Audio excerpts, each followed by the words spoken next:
Chapter 3. At morning, as Rusty slept off his night's wanderings, the mouse dream came again, even more vivid than before. Free of his collar, beneath the moon, he stalked the timid creature, but this time he was aware of being watched. Shining from the shadows of the forest, he saw dozens of yellow eyes. The clan cats had entered his dream world. Rusty woke, blinking in the bright sunshine that was streaming across the kitchen floor. His fur felt heavy and thick with warmth. His food bowl had been topped up, and his water bowl rinsed out and filled with bitter-tasting two-leg water. Rusty preferred drinking from puddles outside, but when it was hot or he was very thirsty, he had to admit it was easier to lap up the water indoors. Could he really abandon this comfortable life? He ate, then pushed his way out of the cat flap into the garden. The day promised to be warm, and the garden was heavy with the smell of early blossoms. "Hello, Rusty," mewed a voice from the fence. It was Smudge. "You should have been awake an hour ago. The baby sparrows were out stretching their wings." "Did you catch any?" Rusty asked. Smudge yawned and licked his nose. "Couldn't be bothered. I'd already eaten enough at home. Anyway, why weren't you out earlier? Yesterday you were complaining about Henry sleeping his time away, and today you're not much better yourself." Rusty sat down on the cool earth beside the fence and curled his tail neatly over his front paws. "I was in the woods last night," he reminded his friend. At once, he felt the blood stir in his veins and his fur stiffen. Smudge looked down at him, his eyes wide. "Oh yes, I forgot. How was it? Did you catch anything? Or did anything catch you?" Rusty paused, not sure how to tell his old friend what had happened. "I met some wild cats," he began. "What?" Smudge was clearly shocked. "Did you get into a fight?" "Sort of." Rusty could feel the energy surging through his body again as he recalled the strength and power of the clan cats. "Were you hurt? What happened?" Smudge prompted him eagerly. "There were 3 of them, bigger and stronger than any of us. And you fought all 3 of them," Smudge interrupted, his tail twitching with excitement. "No," Rusty mewed hastily. "Just the youngest one. The other 2 came later. How come they didn't shred you to pieces?" "They just warned me to leave their territory. But then—" Rusty hesitated. "What?" mewed Smudge impatiently. "They asked me to join their clan." Smudge's whiskers quivered disbelievingly. "They did," Rusty insisted. "Why would they do that?" "I don't know," Rusty admitted. "I think they need extra paws in their clan." "Sounds a bit odd to me," Smudge mewed doubtfully. "I wouldn't trust them if I were you." Rusty looked at Smudge. His black and white friend had never shown any interest in venturing into the woods. He was perfectly content living with his housefolk. He would never understand the restless longing that Rusty's dreams stirred in him night after night. "But I do trust them," Rusty purred softly. "And I've made up my mind. I'm going to join them." Smudge scrambled down from the fence and stood in front of Rusty. "Please don't go, Rusty," he mewed in alarm. "I might never see you again." Rusty nudged him affectionately with his head. "Don't worry. My housefolk will get another cat. You'll get on with him fine. You get along with everyone." "But it won't be the same," Smudge wailed. Rusty twitched his tail impatiently. "That's just the point. If I stay around here till they take me to the cutter, I won't be the same either." Smudge looked puzzled. "The cutter?" he echoed. "The vet," Rusty explained. "To be altered, like Henry was." Smudge shrugged and stared down at his paws. "But Henry's all right," he mumbled. "I mean, I know he's a bit lazier now, but he's not unhappy. We could still have fun." Rusty felt his heart fill with sadness at the thought of leaving his friend. "I'm sorry, Smudge. I'll miss you, but I have to go." Smudge didn't reply, but stepped forward and gently touched Rusty's nose with his own. "Fair enough. I can see I can't stop you, but at least let's spend one more morning together." Rusty found himself enjoying the morning even more than usual, visiting his old haunts with Smudge, sharing words with the cats he had grown up with. Every one of his senses felt supercharged, as if he were poised before a huge jump. As Sun-High approached, Rusty grew more and more impatient to see if Lionheart would really be waiting for him. The idle buzz of meows from his old friends seemed to fade into the background as all his senses strained toward the woods. Rusty jumped down from his garden fence for the last time and crept into the woods. He had said his goodbyes to Smudge. Now all his thoughts were focused on the forest and the cats who lived in it. As he approached the spot where he had met with the clan cats the night before, he sat down and tasted the air. Tall trees shielded the ground from the midday sunshine, making it comfortably cool. Here and there, a patch of sunlight shone through a gap in the leaves and lit up the forest floor. Rusty could smell the same cat scent as last night, but he had no idea whether it was old or new. He lifted his head and sniffed uncertainly. "You have a lot to learn," meowed a deep voice. "Even the tiniest clan kit knows when another cat is nearby." Rusty saw a pair of green eyes glinting from beneath a bramble bush. Now he recognized the scent. It was Lionheart. "Can you tell if I am alone?" asked the golden tabby, stepping into the light. Hastily, Rusty sniffed again. The sense of Blue Star and Graypaw was still there, but not as strong as the previous night. Hesitantly, he mewed. "Blue Star and Graypaw aren't with you this time." "That's right," meowed Lionheart. "But someone else is." Rusty stiffened as a second clan cat strode into the clearing. "This is White Storm," purred Lionheart, "one of ThunderClan's senior warriors." Rusty looked at the tom and felt his spine tingle with cold fear. Was this a trap? Long-bodied and muscular, White Storm stood in front of Rusty and gazed down at him. His white coat was thick and unmarked, and his eyes were the yellow of sun-baked sand. Rusty flattened his ears warily and tensed his muscles in preparation for a fight. "Relax, before your fear scent brings unwanted attention," growled Lionheart. "We are here only to take you to our camp." Rusty sat very still, hardly daring to breathe, as White Storm stretched his nose forward and gave him a curious sniff. "Hello, young one," murmured the white cat. "I've heard a lot about you." Rusty dipped his head in greeting. "Come, we can speak more once we are in the camp," ordered Lionheart. And without pausing, he and White Storm leaped away into the undergrowth. Rusty jumped to his paws and followed as quickly as he could. The two warriors made no allowances for Rusty as they sped through the forest, and before long he was struggling to keep up. Their pace barely slowed as they led him over fallen trees that they cleared in a single leap, but which Rusty had to scramble over paw by paw. They passed through sharply fragrant pine trees, where they had to jump across deep gullies churned up by a two-legged tree-eater. From the safety of his garden fence, Rusty had often heard it roaring and snarling in the distance. One gully was too wide to jump, half filled with slimy, foul-smelling water. The clan cats waded through without hesitating. Rusty had never put a paw in water before, but he was determined not to show any signs of weakness, so he narrowed his eyes and followed, trying to ignore the uncomfortable wetness that soaked his belly fur. At last, Lionheart and White Storm paused. Rusty skidded to a halt behind them and stood panting while the two warriors stepped onto a rock that rested on the edge of a small ravine. "We are very close to our camp now," meowed Lionheart. Rusty strained to see any signs of life, moving leaves, a glimpse of fur among the bushes below, but his eyes saw nothing except the same undergrowth that covered the rest of the forest floor. "Use your nose. You must be able to scent it," hissed White Storm impatiently. Rusty closed his eyes and sniffed. White Storm was right. The scents here were very different from the cat scent he was used to. The air smelled stronger, speaking of many, many different cats. He nodded thoughtfully and announced, "I can smell cats." Lionheart and White Storm exchanged amused looks. "There will come a time, if you are accepted into the clan, when you will know each cat scent by name." Lionheart meowed. "Follow me." He led the way nimbly down the boulders to the bottom of the ravine and pushed his way through a thick patch of gorse. Rusty followed, and White Storm took up the rear. As his sides scraped against the prickly gorse, Rusty looked down and noticed that the grass beneath his paws was flattened into a broad, strong-smelling track. This must be the main entrance into the camp, he thought. Beyond the gorse, a clearing opened up. The ground at the center was bare, hard earth, shaped by many generations of paw steps. This camp had been here a long time. The clearing was dappled by sunshine, and the air felt warm and still.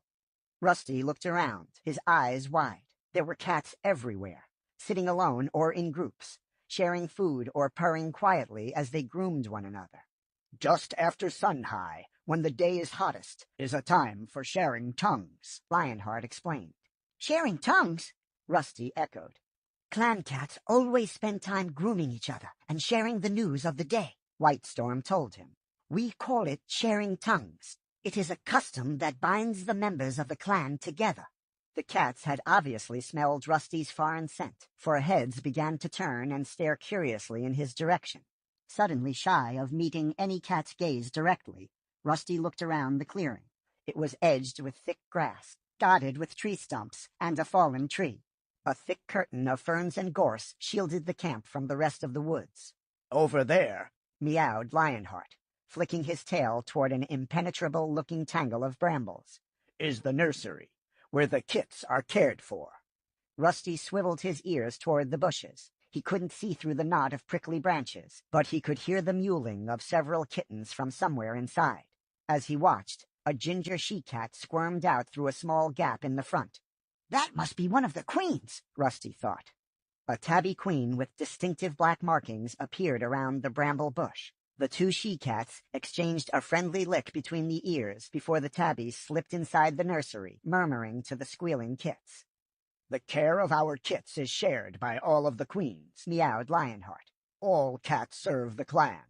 Loyalty to the clan is the first law in our warrior code, a lesson you must learn quickly if you wish to stay with us." "Here comes Blue Star," meowed Whitestorm, sniffing the air. Rusty sniffed the air too, and was pleased that he was able to recognize the scent of the gray she-cat a moment before she appeared from the shadow of a large boulder that lay beside them at the head of the clearing. "He came," Blue Star purred, addressing the warriors. Whitestorm replied. Lionheart was convinced he would not. Rusty noticed the tip of Blue Star's tail twitch impatiently.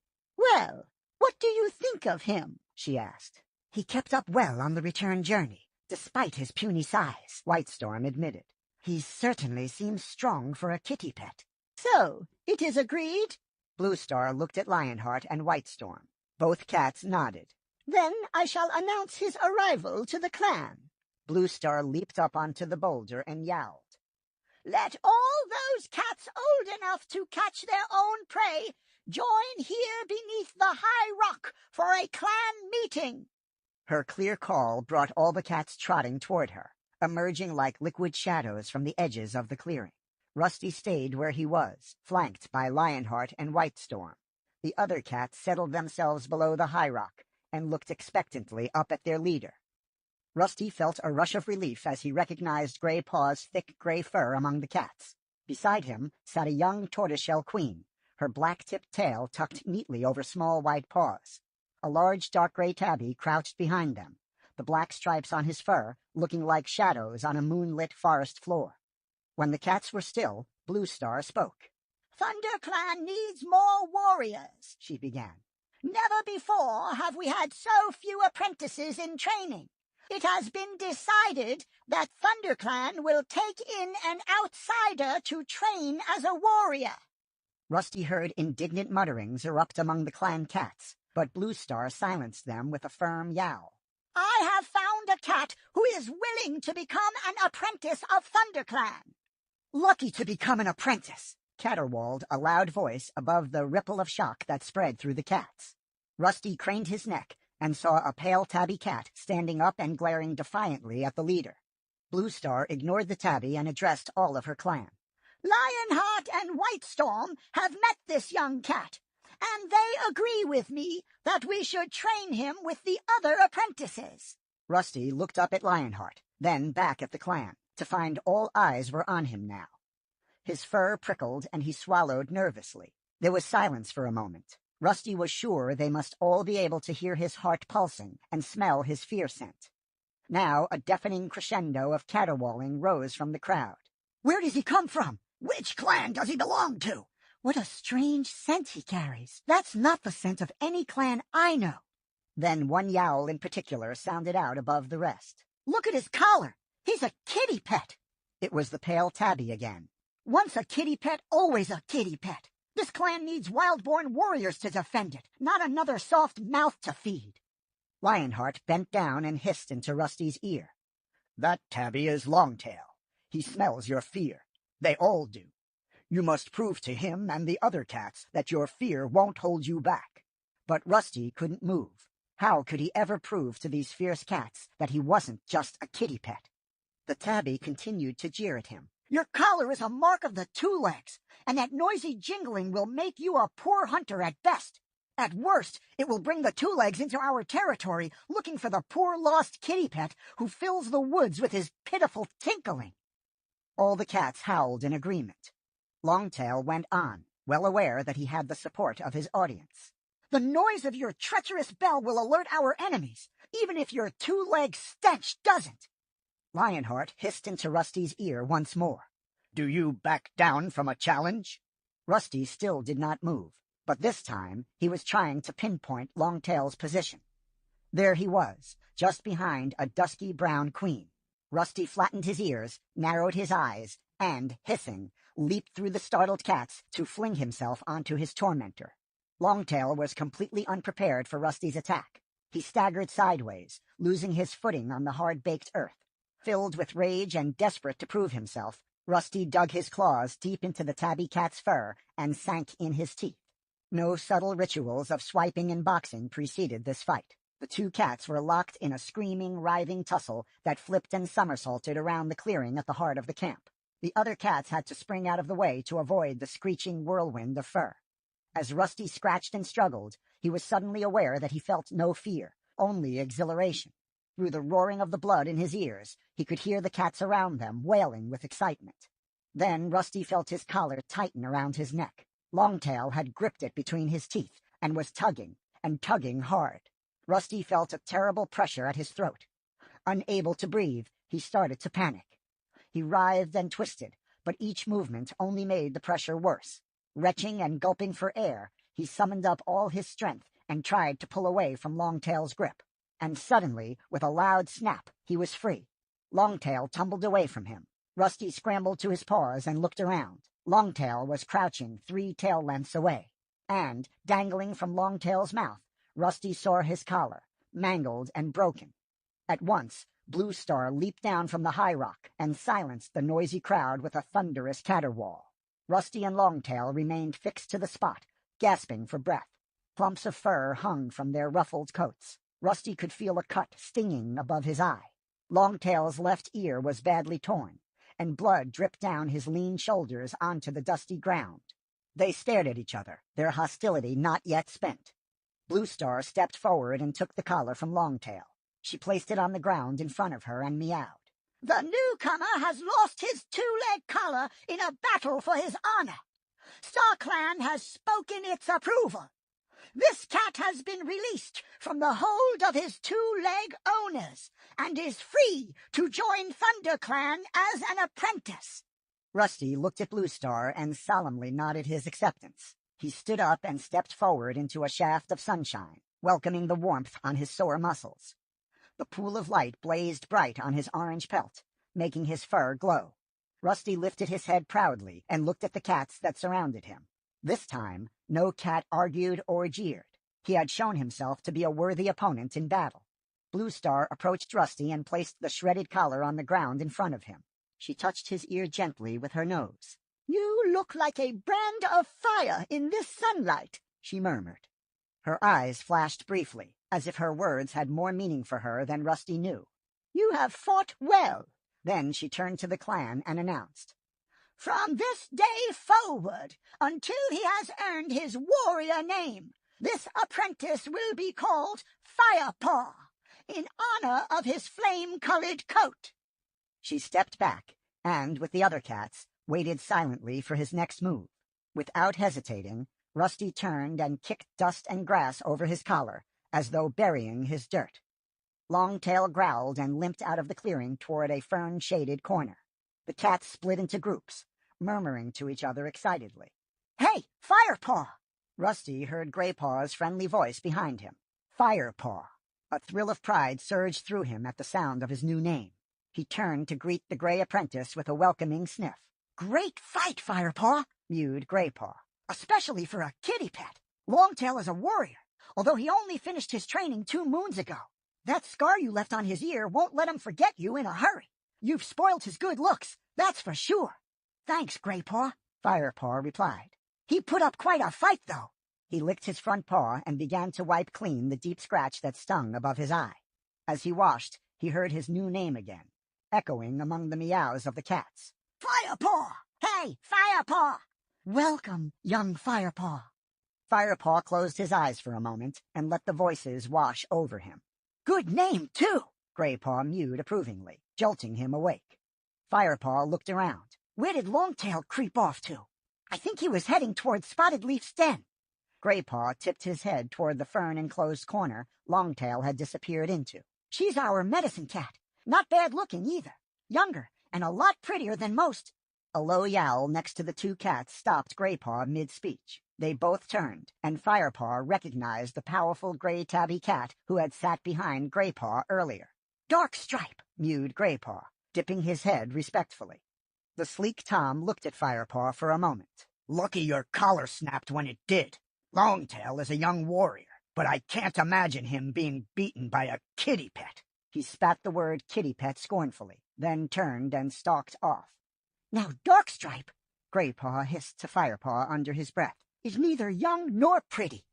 Firepaw was about to agree with his new friend when he was interrupted by a warning yowl from an old gray cat sitting at the edge of the clearing. Small Ear smells trouble, Graypaw meowed, immediately alert. Firepaw barely had time to look around before a young cat crashed through the bushes and into the camp. He was skinny and, apart from the white tip of his long, thin tail, jet black from head to toe.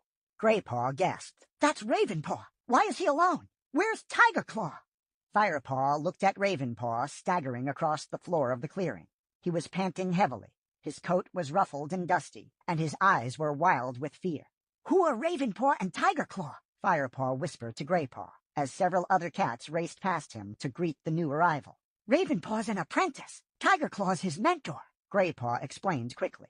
Ravenpaw went out with Tigerclaw and Redtail at sunrise on a mission against RiverClan, the lucky furball.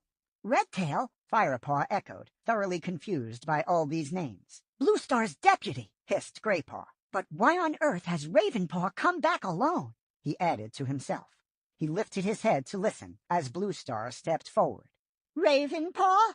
The she-cat spoke calmly, but a look of worry clouded her blue eyes. The other cats drew back, curling their lips with anxiety.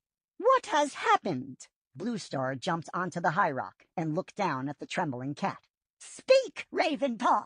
Ravenpaw was still struggling for breath, and his sides heaved fitfully while the dust around him turned red with blood. But still he managed to scramble up onto the high rock and stand beside Bluestar. He turned to the crowd of eager faces that surrounded him and summoned enough breath to declare, Redtail is dead!